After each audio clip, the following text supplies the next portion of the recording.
Kamusta po kamusta po ang week natin sa mga nagagandahan at nagagawang anak ng Diyos? Amen! Ang ganda ng smile nila. Amen po ba? Always remember po, we are all beautiful and handsome because we are God's masterpiece. Walang ginawang bakit ng ating Lord. Welcome po sa ating service, sa ating second service. Kibuti ng ating Panginoon at magkakasama na naman po ulit tayo this week. Ibig sabihin lang po niya na we survive itong week na to sa grace ng ating Panginoon. Amen po ba? Alam ko po minsan hindi po talaga may iwasan na mag-overthink tayo. Amen po ba? Minsan nga feeling mo pinapatumba ka na ng mga pinagdadaanan mo. Kaya i-declare po natin ito sa mga katabi natin na huwag ka nang mag-alala. Si Jesus ang bahala sa iyo. Amen po ba? Okay. Totoo po, you will experience peace in times of challenges. Sa kabila po ng lahat ng ating pinagdadaanan, lagi niyo po tandaan ang pangalang Jesus. Dahil andyan lang po siya palagi nag-aabang sa atin. Sabihin natin, Lord, hindi ko na po kaya. And I swear mga kapatid, nobody like Jesus. Nasasagot agad sa mga dasal natin. God's love, mercy, and grace are incomparable. Amen po ba? And His power is beyond anything in this world. Our one and only God is unique. So, maaari ko po ba kayong inanyayahan magsitayo? At let me encourage you po with this verse, sa Josue 1 verse 9. Alalahanin mo palagi ang bilin ko sa iyo. Magpakatatag ka at magpakatapang. Huwag kang matakot o kaya'y manghina.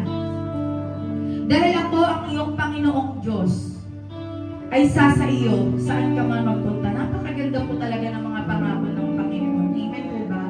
Sige po, let's bow our head and tayo po ay manalangin. Father God in heaven, Lord, thank you for the whole week na sinamahan niyo po kami ulit. At alam po namin, sasamahan niyo po kami ulit sa mga darating pang araw. Maraming salamat aming Panginoon sa inyong kabutihan sa amin. Patawarin niyo po kami sa aming mga pagkukulang at kung minsan po nawawala po ang focus namin sa inyo. But you know, Lord, what is it inside our hearts? That at the end of the day, wala po kaming iba pang sasambahin at pupurihan at pagkakatiwalaan, kundi ikaw lang ang aming Diyos na mapagmahal. We glorify you, our Lord, and we honor you. In Jesus' name we pray. Amen. Dito tayo po'y magpuri sa ating Panginoon. Palakpakan natin ang ating Panginoon.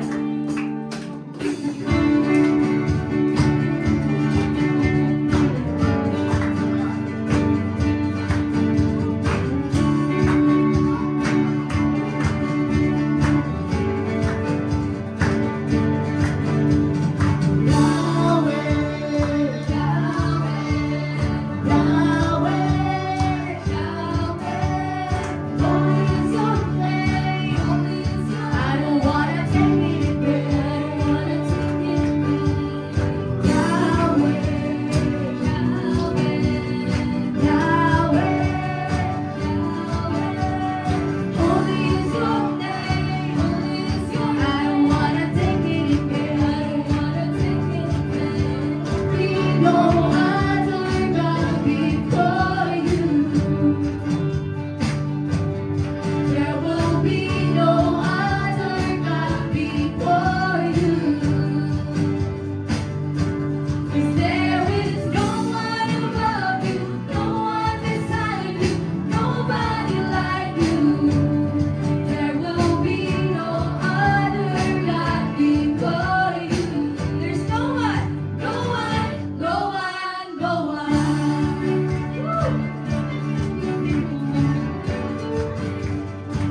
kundi para sa inyo, Panginoon. Salamat po.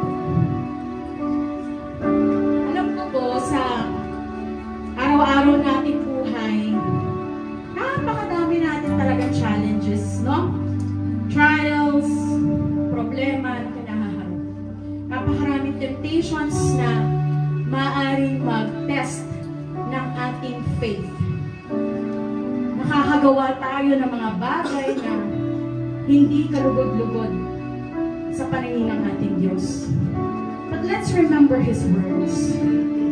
Sabi po sa Deuteronomy 31:6, sa Tagalog po, magpakatatag kayo at lakasan ninyo ang inyong loob.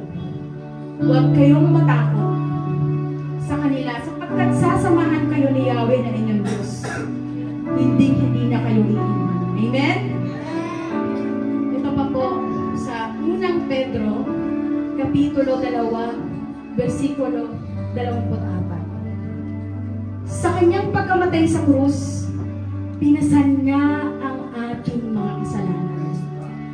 Upang tayo'y mamatay na sa kasalanan at mamuhay ng ayon sa kalooban ng Diyos. Sa pamamagitan ng kanyang sugat, kayo, ako, pinagalingan niya po tayong lahat. Kaya po, patuloy natin siyang isama sa araw-araw na plano ng ating buhay. Amen?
pag-ibig walang hanggan. Dakila ang pag-ibig mo, Jesus. Dakila ang pag-ibig mo, Jesus. Dalangin ko mapalapit sa'yo. Nais ko ang presensya mo.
sige po, i-feel po natin ang presensya ng ating Panginoon. Thank you, Lord, for your presence, O God. Alam niyo mga kapatid, araw-araw man tayo nakakaranas ng struggles, lagi lang po natin tandaan na we have a powerful God. Allow Him na maging kapitan ng buhay mo. At sure ako kahit ano pang bagyo ang dumating sa'yo, at si Lord ang kakapitan mo, you will overcome the storm in your life. And at the end of the day, magiging kalmado po ang lahat. You will experience peace over that storm.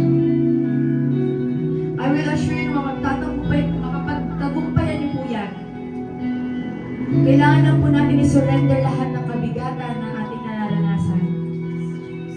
Stand firm to the Lord and focus your eyes on Jesus. Sige po, let's continue to worship God.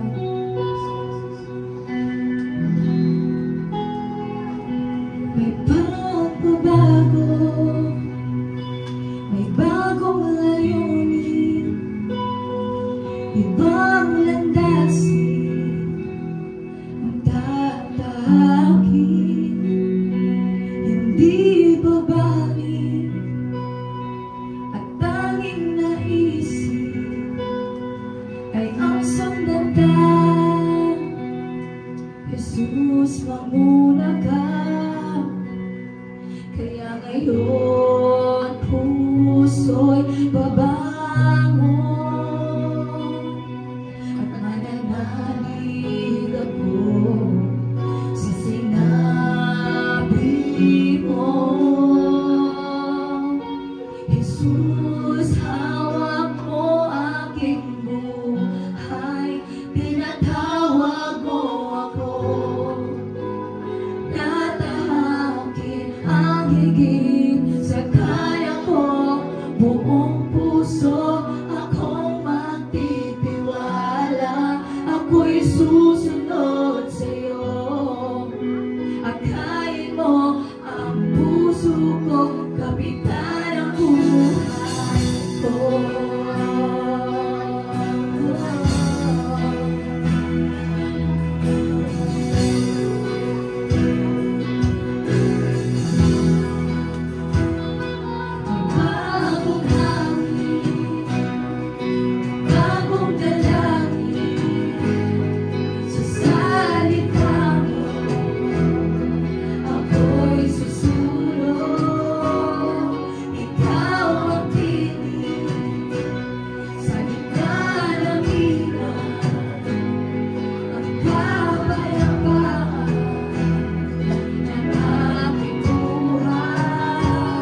hayaan niyo po kaming tanggapin ng paulit-ulit, O God. Sabi niyo nga po, hanggang may buhay, may pag-asa, Panginoon.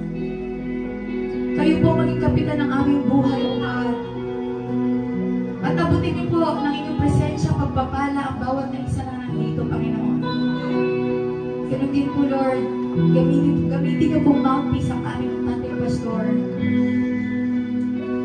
Kayo po ang siyang manguna, Panginoon, sa lugar na ito, Lord. Tinataas po namin sa iyo, Panginoon, ang araw na ito, Lord. Maraming salamat po, Panginoon, sa lahat ng inyong pangako, sa inyong pagmamahal sa amin, sa inyong kabutihan sa amin. Thank you, Lord. Sa inyo lang po kami kakapit, O God. Wala na pong iba. Sa inyo lamang, Lord God. Sa pangalan ni Jesus, ang lahat po'y magsabi na, Amen. Amen. Thank you po. Sabi po sa Filipos, Kapitulong 4, talatang 11, sabi po dito, at buhat sa hindi mauubos ng kayamanan ng Diyos, ibibigay niya ang lahat ng inyong kailangan sa pamamagitan ni Kristo Jesus. Sa gitna po ng ating mga pagsubok at kakulangan, patuloy tayong tinatawag ng Diyos na magtiwala sa Kanya, kahit na sa ating pong pagbibigay. Ang ating mga handog at ikaw po ay hindi lamang po isang utos, kundi isang pagpapahayag na ating pagpahayag ng ating pananampalataya na siya ang tunay na ating tagapagbigay o siyang ating great provider. Ayan. Si Apostol Pablo po na sumulat po ng Filipos 4 verse 19, habang po siya ay nasa bilangguan, tiniyak niya sa mga mananampalataya na hindi nagtatapos ang pagpapala ng Diyos dahil lamang po sa kanilang sitwasyon. Ganon din sa atin, ano man po yung pagsubok ng ating hinaharap, may katiyakan tayong hindi tayo pababayaan ng Diyos. Amen po? Amen. Tandaan natin ang kwento po sa Marcos 12 verse 41 to 44. Yun po yung babaeng palo na bagamat 2 sentimos lang ang kanyang naibigay, sinabi ni Jesus na siya ang nagbigay ng higit sa lahat. Sapagkat ibinigay niya ito mula sa kanyang kakulangan. So, biruin niyo po, 2 sentimos, yun na lamang po yung natitirang pera na meron siya. Pero, ibinigay niya pa rin po yun sa ating pong Panginoon. Ipinakita niya po dito na hindi sa laki ng ating handog sinusukat ng Diyos ang ating pagbibigay, kundi sa ating pusong handang magtiwala sa Kanya. Nagtitiwala po ba tayo sa ating Panginoon? Amen. Kaya sa ating pagbibigay ngayon, gawin po natin ito ng may pananampalataya. Sapagkat alam natin na ang Diyos ay tapat. Nakikita niya ang ating mga sakripisyo at siya ang magpupuno ng ating pangangailangan. So magtiwala po tayo sa ating Panginoon sa ating pong pagbibigay na siya po ay tapat at kaya niyo pong tugunan ang lahat ng ating mga pangangailangan. Kaya po tayo po'y manalangin. Aming Diyos, aming Panginoon, maraming salamat po sa patuloy po na pagtuturo sa amin na magtiwala sa iyo, Panginoon, at ipagkatiwala sa iyo ang lahat ng meron po sa amin, Panginoon. Salamat, Panginoon, that because you are our great provider, Panginoon. At alam po namin na ikaw po ang siyang magbe-bless sa bawat isa sa aming pong pagbibigay, na amin pong ikaw po at handog, Panginoon, para sa iyo. Wala pong ibang maitaas at maluwalhati sa aming pong mga buhay, kundi ikaw lamang. Sa pangalan ni Jesus, Amen. Tayo po nagbigay. Tayo po tayong lahat at buksan ang ating Biblia sa Filipos 1, verse 27 to 30. Kaya nga mga kapatid, pagsikapan ninyong mabuhay ng nararapat ayon sa magandang balita ni Kristo. Sa ngayon, makabalik man ako sa inyong piling o hindi, makakatiyak pa rin akong kayo'y naninindigan sa iisang diwa at sama-samang ipinaglalaban ang pananampalataya sa magandang balita. Huwag kayong matakot sa inyong mga kaaway.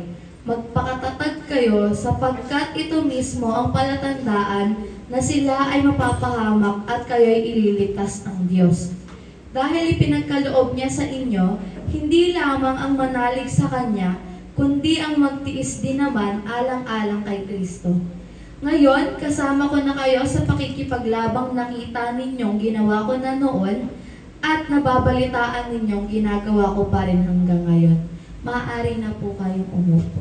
Magandang umaga po sa ating po lahat. Good morning. Good morning po. Okay, salamat po sa Panginoon. Alam po ninyo, tuwing sasapit po ang araw ng linggo, at nabibigyan tayo ng pagkakataon. Ako po ay labis-labis na nagpupulit, nagpapasalamat sa Diyos.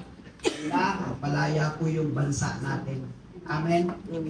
Napakalaya po natin magpuri sa Panginoon. Napakalaya po natin sumamba sa Panginoon.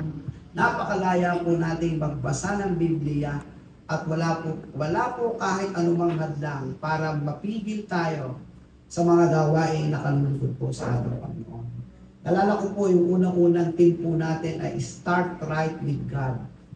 Tayo po ay magsisimula sa kung ano ang tama. At meron pong 5 na mahalaga pong nais po natin maging layunin ng ating pong pang-araw-araw na buhay. Ano po yon? Buhay panalangin, buhay pagsamba, buhay pagbabasa ng salita ng Diyos, buhay patotoo, at buhay na pagbabahagi ng salita ng Diyos. Yan pong 5 yan ang nilalayon po natin na may kaugnayan po sa dakilang utos ng Panginoon. Humayo kayo, gawin ninyong alagad ang lahat ng bansa, bautismo niyo sila sa pangalan ng Ama at ng Anak at ng Espiritu Santo, at ituro niyo sa kanilang lahat ang lahat ng mga aral na itinuro sa atin o itinuro ng ating Panginoong Jesucristo. Kaya naman sinisiko po ng ating pong gawain pinagkatiwala ni Lord na matutunan po nating lumago sa mga aspeto ng buhay natin upang lalo po nating maintindihan kung gaano po pa kasaya, kung gaano po pa kahalaga ang ikaw ay maging anak ng ating pong Panginoong Jesucristo o ang ikaw ay maging Kristiyano. Ano na nga ba ang istorya mo? Ano na nga ba ang pwede mong sabihin sa tao matapos mo makilala ang ating Panginoong Jesus? Meron na po bang nangyari? Meron na po bang naganap? Meron na po bang malaking ipinagbago mula nung makilala ko ang Panginoong Jesucristo sa buhay ko? Yung po yung paksahin natin ngayon, ang malaking nagawa ni Kristo sa buhay ko. So ano ang iyong kwentong nakaraan nang wala ka pa si Kristo? Di ba pare-pareho tayo makasalanan? Yan po yung ating katayuan sa harap ng Diyos. Nang tayo po ay wala pa sa Panginoon at kahit sino man tao na nabubuhay dito na walang personal na relasyon kay Kristo, ang kategorya po niya, ang estado po niya, ang katayuan po niya sa harap ng Diyos ay makasalanan. Sabi po ng Roma Kapitulo 3, talatang 10, basahin po natin, ayon sa nasusulat, walang mag-uwid, wala kahit isa. So meron ba? Wala. Ako, kayo, kahit sino, magturo kayo ng mga tao sa paligid, lahat yan ay hindi matuwid sa harapan ng Diyos dahil sa kasalanan. Sa Roma Kapitulo 3, talatang 20 at 3, basahin po natin, sapagkat ang lahat ay nagkasala at walang sino mang nakaabot sa kaluwalhatian ng Diyos. So wala pong hindi po makasalanan. Kaya po, lahat po tayo ay makasalanan, subalit salamat na lang sa Diyos dahil minahal niya tayo, pinatawad niya tayo, iniligtas niya tayo sa kapahamakan dahil kay Kristo. Sana patuloy po natin naintindihan yung laki ng ating pagtanaw ng utang na loob at pasasalamat sa ginawa ng Diyos para sa atin. Alam po ba ninyo, ang nagagawa po ng tao para sa tao ay limitado. Hanggang dyan lang yan. Ito lang ang sukat ng aking kakayahan. Depende po sa kung ano ang estado ng buhay na meron tayo sa ating po kanya-kanyang pamilya. Pero hindi po ang Diyos. Ang kakayahan po ng Diyos ay hindi lamang kakayahan ng pangangailangan sa lupa, kakayahan ng pangangailangan sa atin pong pagkain, iinumin, tutulugan, o anuman ang pangangailangan para lutasin ang pang-araw-araw nating problema. Ang kakayahan pong kayang ibigay ng Diyos ay panghabang buhay. Amen? Hanggang sa kabilang buhay, meron siyang magandang programa. Meron siyang magandang plano para sa atin. Sa Juan Kapitulo 3, talatang 16, ang puso ng Biblia sa Bagong Tipan. Sabay-sabay natin basahin. Sapagkat gayon na lamang ang pag-ibig ng Diyos sa sangkatauhan, kaya ibinigay niya ang kanyang kaisa-isang anak upang ang sino mang sumampalataya hindi mapahamak kundi magkaroon ng buhay na walang hanggan. Minahal na tayo Inibig niya tayo. Ibinigay niya ang kanyang kaisa-isang anak. Pinatawad tayo. Iniligtas tayo upang ang sino mang sumampalatay hindi mapahamak kundi magkaroon ng buhay na walang hanggan. Kaya mga kapatid, mga minamahal na anak ng Diyos, huwag itong baliwalain at palampasin. Huwag nating baliwalain. Kasi napakalaya natin na magtipong tulad nito.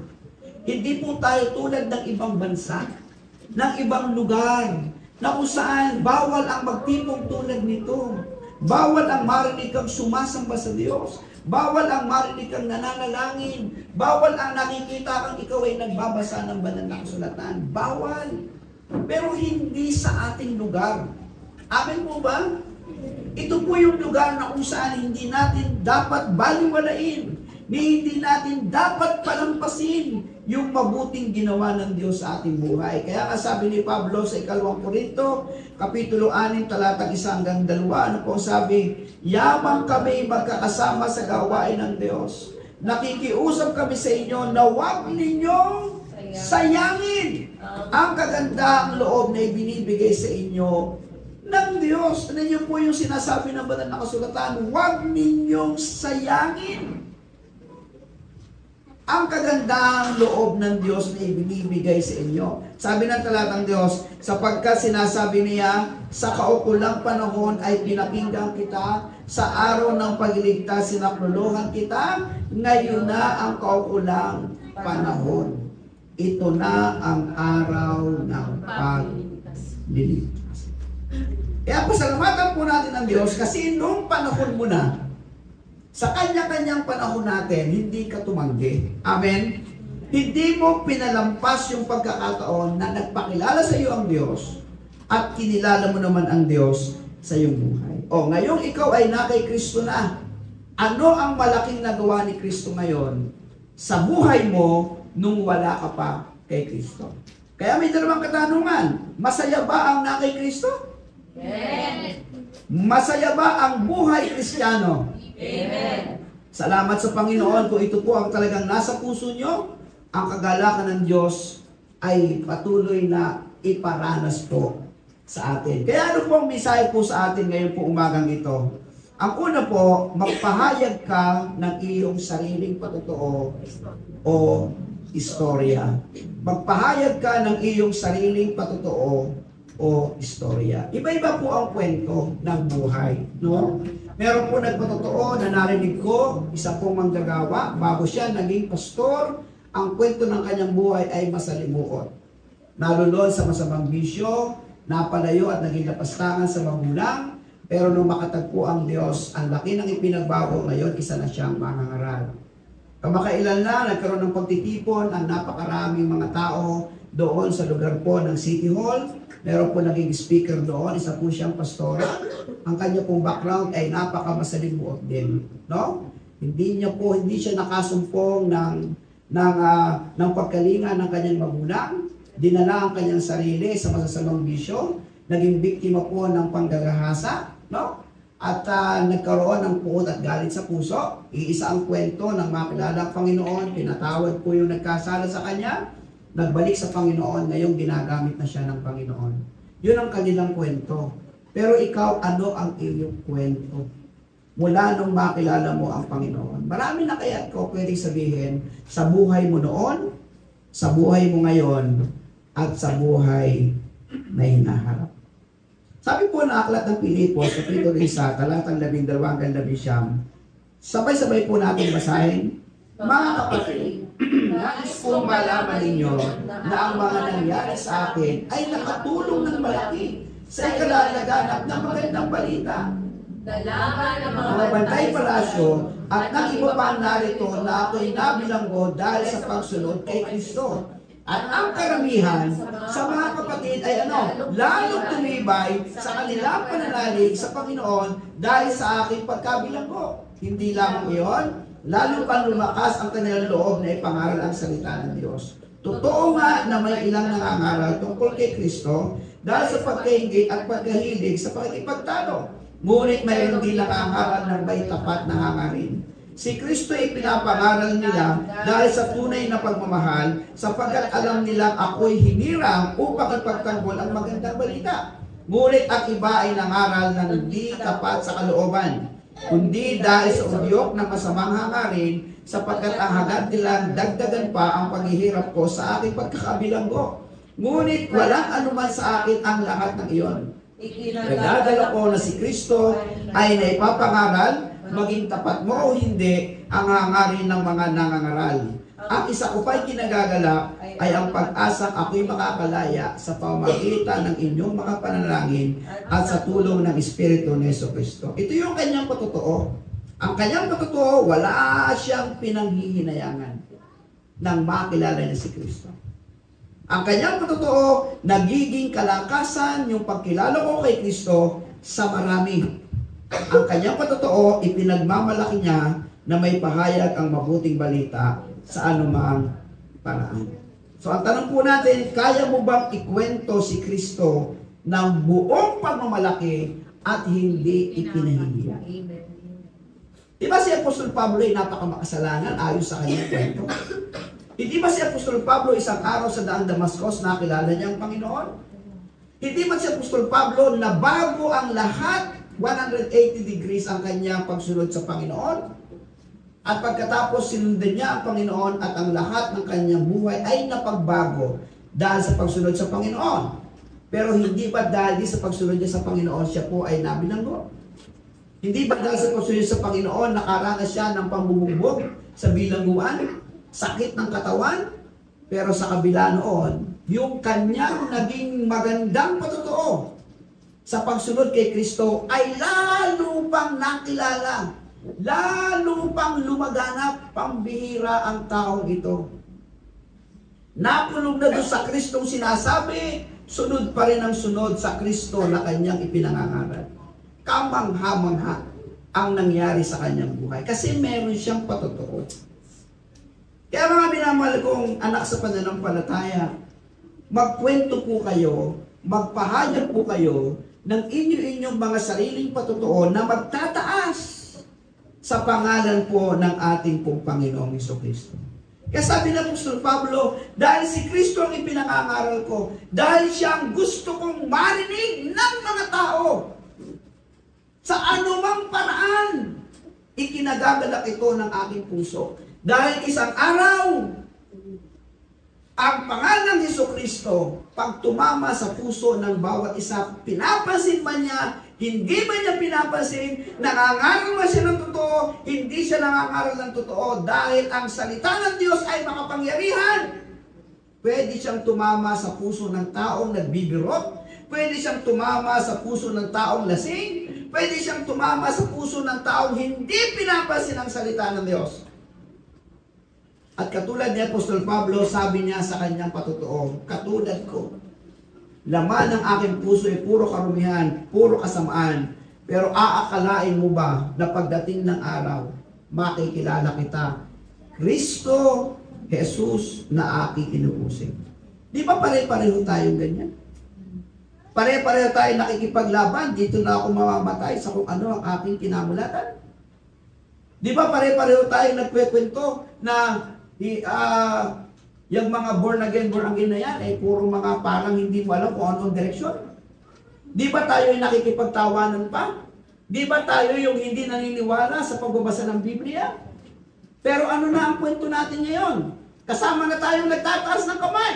Kasama na tayong nananalangin. Kasama na tayong nagbabasa ng Biblia. Kasama na tayong sumasamba sa Panginoon. At kahit ano pa ang sasabihin nila, okay lang yon. Di ba? Ang mahalaga, nakasunod ako sa Panginoon. At para kay Pablo, noong panahon na yon, walang panghihinayang na nakilala niya ang Panginoon. Sabi niya rito, mga kapatid, nais kong malaman ninyo na ang mga nangyari sa akin ay nakatulong pa ng malaki sa ikalalaganap ng magandang balita. Alam niyo po ang aking panalangin? Nawa ang mga nangyari sa inyo, sa akin at sa inyo at sa atin, ay makatulong sa lalo pang ikalalaganap ni Kristo sa atin pong buhay. No? So, ang pangalawang pong mensahe ng Diyos, walang katalunan o pagkatalo kung ikaw ay na kay Kristo. Sa totoo lang, pag ikaw ay na kay Kristo, hindi ka mapapahiya. Amen. Amen? Pag ikaw ay na kay Kristo, parehong pakinabang ang mabuhay man o maging sa kamatayan. At pag ikaw ay na kay Kristo, magdadalawang isip ka pa nga na magmadali na makapiling si Lord o ang kaligtasan pa ng iyong mahal sa buhay. Sa totoo lang, sa nangyayari sa buhay natin dito sa mundong ito, sa katotohanan na pahirap ng pahirap ang milihin, sa katotohanan na halos hindi na natin alam paano pagagalingin yung ating mga ubo at sakit ng lalamunan, sa katotohanan hindi na natin alam paano pa ba ang hinaharap ng iyong mga mahal sa buhay pag sila'y nag-aaral, makakapagtrabaho pa kaya sila? Sapagkat hindi na napakadaming walang trabaho sa panahon ito. Meron kang bitbit na anak na maliliit pa, na mga nagkakasakit pa sa panahon ito, wala ka namang pera. Di ba nakakarinig? Di ba nakakainis? Di ba labis na nakapag-aalala? At gugustuhin mo ng, Lord, sana po nasa iyo na lang ako. At gugustuhin mong, Lord, sana po kapiling mo na lang ako. Hindi ba? Yun talaga ang katotohanan. Kung ikaw ang tatanungin. Pero, pag nakikita mong marami pang maiiwan, samahan mo sa buhay, asawa mo, anak mo, mahal mo sa buhay, na maiiwang hindi pa nila naiintindihan kung ano ang naiintindihan at naunawaan mo. Gugustuhin mo bang mamatay agad? Iiwanan mo ba sa bingit ang alanganin ng kamatayan ng iyong anak na hanggang ngayon ay hindi mo pa mapatino? Na hindi pa rin mapaayos ang kanyang buhay? Magulang ka, gugustuhin mo ba na ikaw ay nasa magandang kalagayan, ang mga anak mong iiwanan, mahal mo sa buhay, asawa mong hindi mo pa madala sa Panginoon, gugustuhin mong iwanan? Yun ang sinasabi ni Apostol Pablo. Kung ako lang ang tatanungin sa hirap ng dinaanan ko sa bilangguang ito, gusto ko kasama na kita, Panginoon. Pero hanggat nakakabalita ako na yung pagsunod ko kay Kristo, dumadami ang kumikilala sa iyo, mas gugustuhin ko pang mabuhay ng matagal, hindi para sa akin, kundi alang-alang sa mga mahal ko sa buhay. Sa asawa ko, sa anak ko, sa pinsan ko, sa kamag-anak ko, na palagi kong iniluluhod sa iyo. Panginoon, sana naman katulad ko makilala na nila ang Kristo sa kanilang buhay. Hindi ba? Yun ang puso ni Apostol Pablo. Sapagkat para sa kanya, wala nang katalunan. Nabubuhay ako, na kay Kristo ako, panalo. Mamatay ako, na kay Kristo ako, panalo pa rin. Kaya ano sabi ng Filipos 1:20-26, ang aking pinakananais at inaasahan ay ang hindi ako mapahiya sa anumang bagay, kundi sa lahat ng panahon at lalo na ngayon ay buong tapang kong maparangalan si Kristo saan? Sa buhay man o sa kamatayan. May pagpipilian ka pa ba? Maliban kay Jesus na nagsabing, ako ang daan, ang katotohanan at buhay. Maliban sa Kanya, may pagpipilian pa ba? Ako? Ikaw? Tayo? Wala na. Tanging si Kristo na lang ang magsasalba sa atin sa ating pong panahon. Kaya sabi po dito sa talatang 21, sapagkat para sa akin, ang buhay ay para kay Kristo at ang kamatayan ay pakinabang. Tingnan ninyo, tuloy ang basa. Kung ako'y mananatiling buhay, ito'y kapakinabangan sapagkat marami pa akong magagawang mabubuting bagay. Hindi ko ngayon malaman kung ano ang aking pipiliin. Kung kayo ay meron pang misyon, kung nakikita nyo ang inyong sariling gagamitin pa kayo ng Panginoon, manatili kayong buhay. Hindi para sa inyong sarili, kundi para sa mga nangangailangan pa sa Panginoon. Amen. Pero kung sa tingin nyo, wala na kayong misyon dito sa lupa, gustuhin nyo nang pumunta sa langit. Tapos na yun. Pero alam po ninyo, ang pagputol po ng kagustuhan ng Diyos na mapa sa kanya ay iba't iba po ang kwento. Yung po isang nagpatotoo, nakunan daw yung kanyang magulang. Nakunan. Eh di syempre parang kung nakunan, wala na yung baby. Pero makalipas sa ilang oras, meron pang isang heartbeat. Tibok ng puso na naririnig doon sa sinapupunan ng isang ina. At yun ang nabuhay. At ang sabi ng nagpatotoo, yun pong nabuhay, ako po yun. Yan nyo ha? Kambal. Yung isa nawala. Yung isang natira, yung nagpapatotoo, ako po yun. Oh. May purpose si Lord. Ngayon, ako'y isa ng lingkod ng Diyos na nangangaral sa maraming tao. Kita niyo na po, meron siyang nakikita ang Diyos sa hinaharap mo. Kaya hindi ka pa nakukunin kasi nakikita niya pagdating ng taong ito, pagdating ng panahon na ito, pagdating ng araw na ito, maglilingkod ka sa akin. Amen? Amen. Ngayon, ikaw naman galak na galak kasi nasumpungan mo yung magandang plano ng Diyos sa iyong buhay. Ang hirap kayang mabuhay sa lupa na wala kang layunin. Sige nga, Aber, kung ang layunin mo rin dito ay kumain, uminom, at magkaroon ng pamilya at nakita ang mga anak sa paglaki, yun lang, baliwala ang buhay mo dito. Ang makahulugang buhay ay yung nakakasunod sa programa ng Diyos sa Kanya. Masaya ang pamilya mo, hindi dahil marami kang pagkain, may trabaho ang mga magulang mo. Sa katotohanan, ang magpapasaya ng pamilya mo ay ang Diyos lang, kay Kristo Jesus na nasa pamilya mo. Amen. Wala namang ibang magpapasaya sa iyo eh. Kahit sa pamilya ko, kung kami-kami lang sa aming kanya-kanyang pamumuhay, hindi naman kami magiging masaya kung wala ang Diyos sa pamilya namin. Yun ang nagpapasaya sa pamilya ko, ang Diyos. Ang awiting makalangit, ang salita ng Diyos na hindi kami nagsasawang makinig. Sarili ko ang mensahe, araw-araw kong pinakikinggan. Kasi yun din ang nagpapalakas sa akin. Alam niyo, nasa isip ko, ito pala ang mensahe ng Diyos na ibinigay sa akin ng Panginoon. Pag pinakinggan ko na, sabi ko, wow bro, grabe ka Lord. Ito pala ang mensahe ibinigay mo sa akin para sabihin ko sa kanila.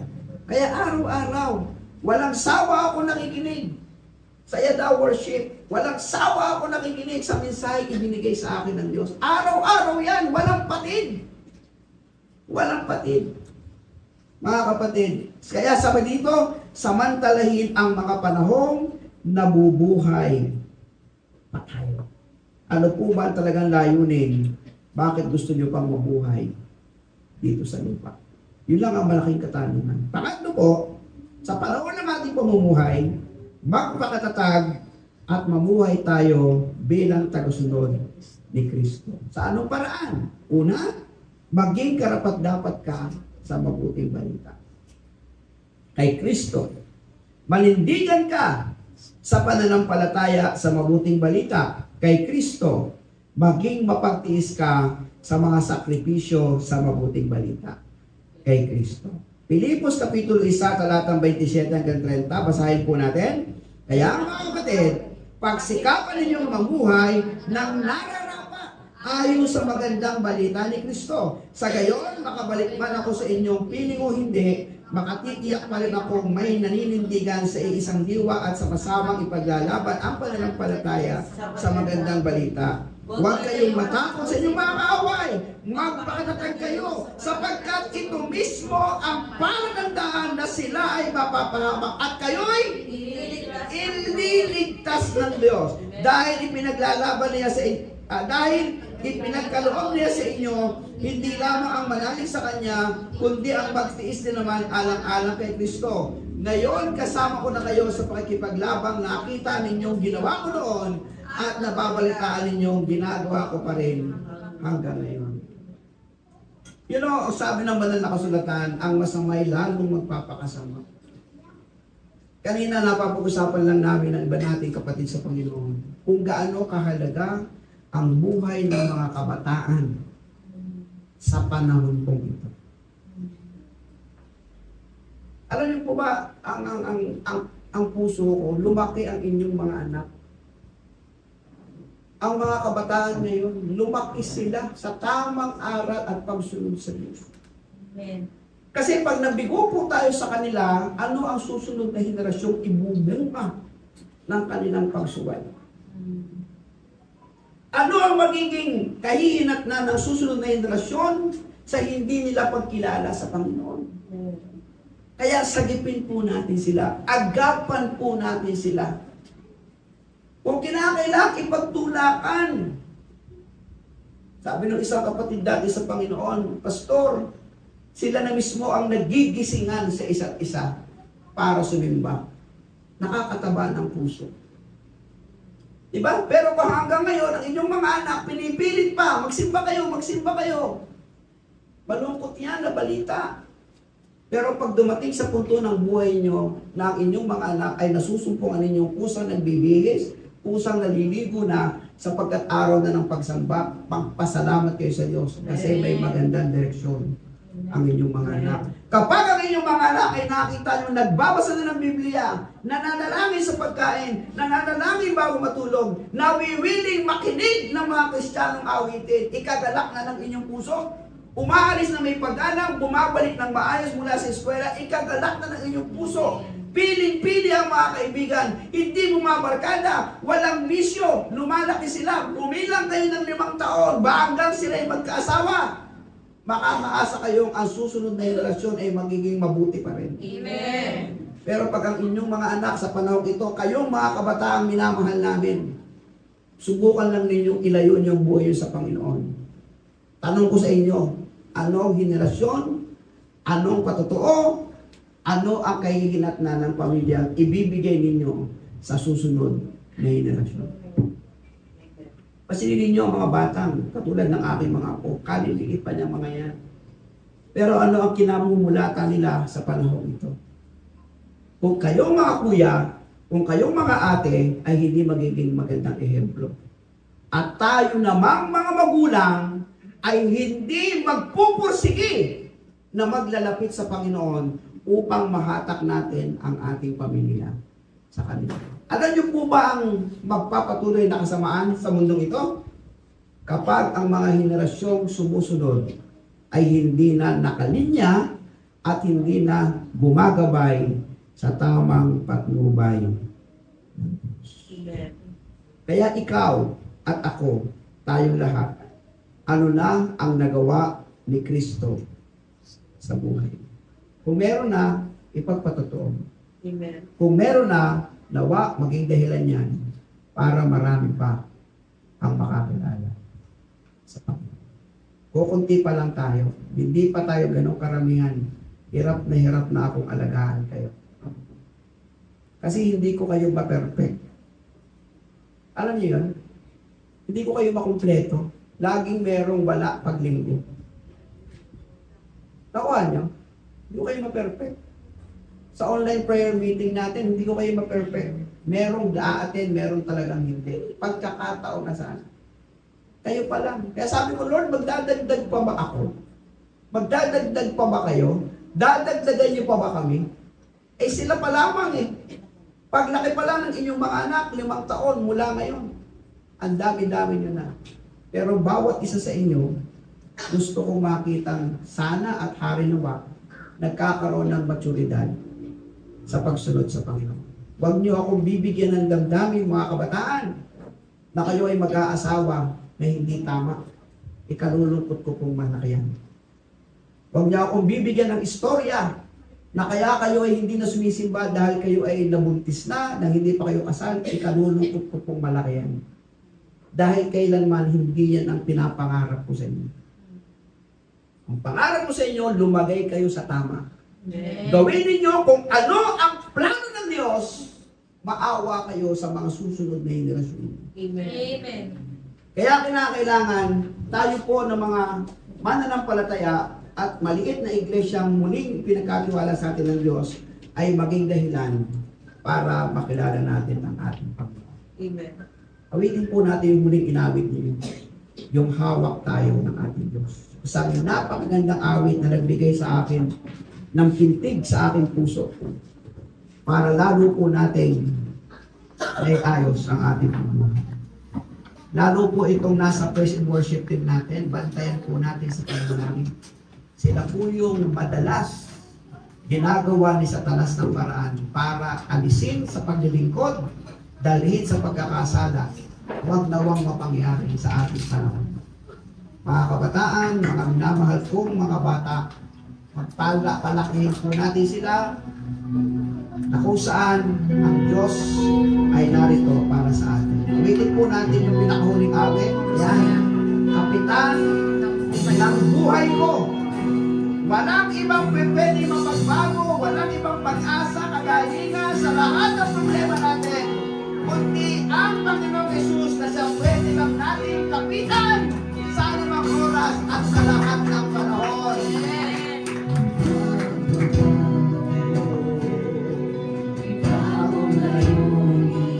Ibang landasin, ang tatahakin, hindi babalik, ang tanging naisin ay ang sundan ka.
pamilya. Hindi po kami nanghihinayang na nakilala po namin kayo. Hindi po kami nagsisisi na kayo na po ang Panginoon namin. Hindi po kami, Panginoon, nagkakaroon ng panghihina sa ngayon, kundi nagpapakatatag kami at nagpapakalakas dahil sa iyo, Panginoong Jesus, sa mga sakripisyong ginawa niyo po sa amin. Salamat po. Nabubuhay na kami hindi bilang makasalanan. Nabubuhay na kami pinawalang sala mo. Nabubuhay na kami sa kabanalang buhay. Ang tangi na lamang panalangin, matuto kaming isuko ang buhay namin araw-araw. Tulungan niyo po ang mga magulang sa kanilang magandang pananaw para sa kanilang pamilya. Maging gabay at sila ang magpusiging itulak ang mga kanilang mga anak na huwag lulubayan ang pag-aaral ng salita. Huwag lulubayan ang panalangin at pagsamba para sa iyong kaluwalhatian at sa kanilang hinaharap na buhay. Panginoon, sa maliit na lugar, sa ilang pa lamang mga pinagsama-sama mo kami na pinagkatiwala sa amin, nawa mapagyaman niyo po ang lugar na to at makasunod kami sa buo ng lahat ng mga kasamang makakadalo, hindi makakadalo dahil sa iba't ibang kadahilanan. Kasumpungan niyo po sila at katagpuin na patuloy silang lumakas, tumatag at mapaglabanan nila at maisipan ng bawat isa sa amin kung ano palagi yung tama at nakalulugod sa iyo. Salamat aming Diyos Ama sa iyong pag-ibig at pagmamahal sa amin. Salamat hindi niyo po kami sinukuan at ginusto niyo ang iyong anak ay mahirapan magbigay ng buhay para sa aming kaligtasan at kapatawaran. Salamat Panginoong Jesus. Hindi mo kami sinukuan. Ginawa mo po ang gampanin mo sa pagsunod sa iyo kalooban ng Ama. Salamat banal na Espiritu na ngayon ay sumasa amin. Bumaba kayo para sa amin. Naging tatak kayo at kaaliw at gabay sa aming espiritual na buhay. Salamat sa mensahe mo. Salamat sa mga ganawa mo, gagawin pa sa aming buhay dahil kay Kristo. Purihin ka po, luwalhatiin ka sa pangalan ng iyong anak na si Jesus. Amen and amen.